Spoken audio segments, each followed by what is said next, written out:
Hey guys, Alex C. Delander here. Before we get today's mini-episode started, I just wanted to let you know about the Audioverse Awards. It's an annual award show dedicated to celebrating the best in free audio drama around the world. And this year, Ostium has a number of nominations.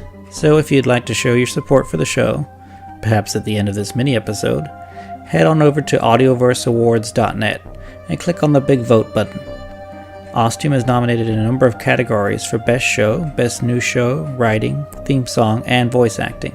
So if you could show your love for this very strange town where very weird things seem to happen, Team Ostium would be eternally grateful. You can also vote for your other favorite podcast too. You know, if you have any. Other than this one. Not sure why. Anyway, let's get this mini episode started.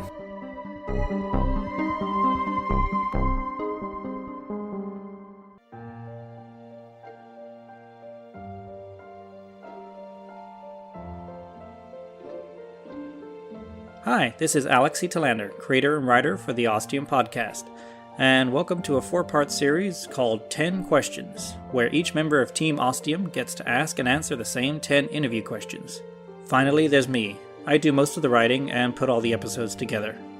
And I might be the voice behind one David Fothergill Attenborough Windsor. How did you first get involved with Ostium? Ostium first began for me around about August, September 2015. I'd started listening to this podcast called Welcome to Night Vale and got really into it. And it really kind of fueled my writing and making me want to try and do a podcast on my own.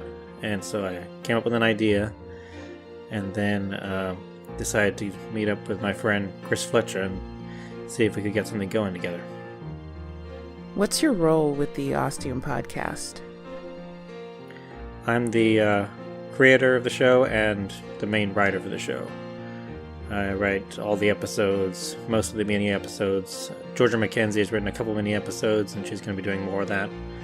But I do a lot of all the writing pretty much, and put all the episodes together, put the music in there, put the sound effects together, and kind of produce the whole thing and put it into the finished package that you get to hear. What do you like most about what you do?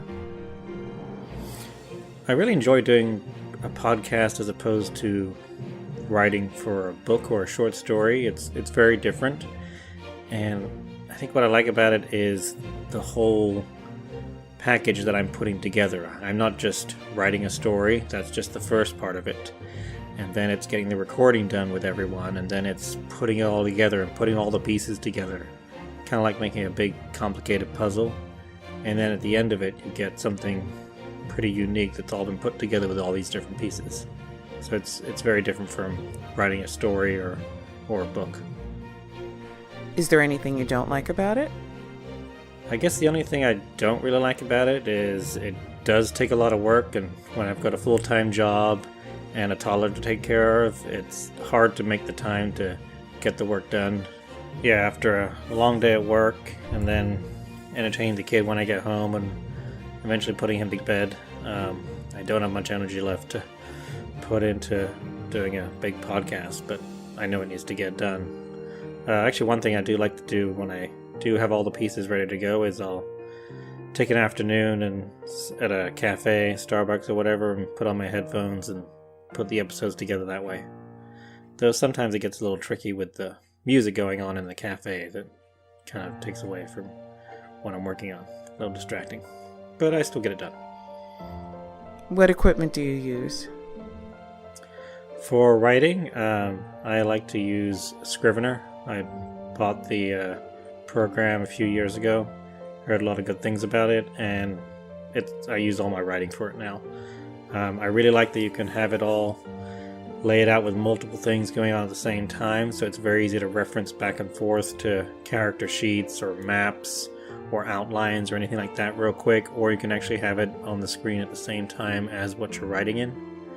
It's really easy to export it into a PDF or a doc, which is handy because then when I have the script for an episode finished, I can go through successive drafts, have them marked that way, and then export it into a PDF, and then send it along to Chris or Georgia to start the recording.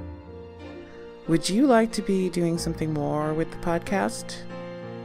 I'm doing pretty much everything right now, but I do keep coming up with more and more ideas. There's going to be an Ostium book that kind of adapts the season 1 episodes into a book form. We want to start doing some merchandising. I have lots of more ideas I want to keep doing and get Team Ostium together and carrying it out. What do you like to do for fun? For fun, I really like reading. I read a lot. I read pretty much at work all the time, and whenever I have a free moment at home, I usually have a book or an e-reader in my hand. And I review books a lot through my own website, Book Banter. So reading's pretty much my big passion. And then spending time with my kid, of course.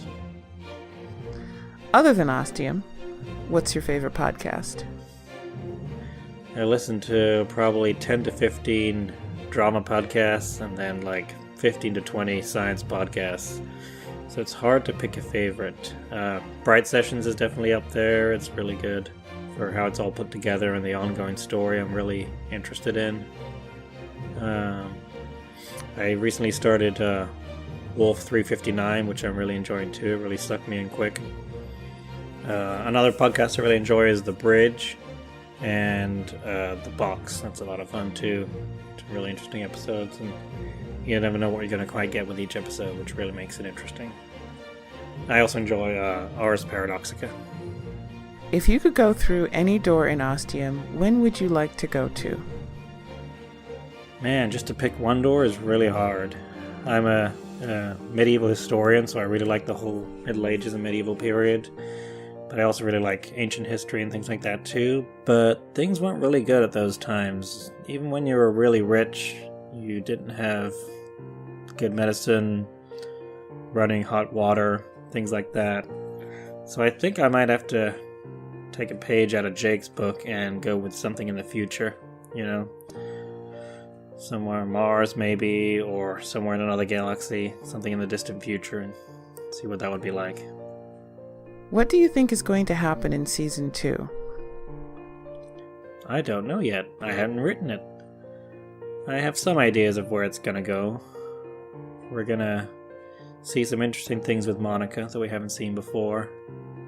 And some big stuff is gonna happen, I know that. But until I start writing it, I really don't know.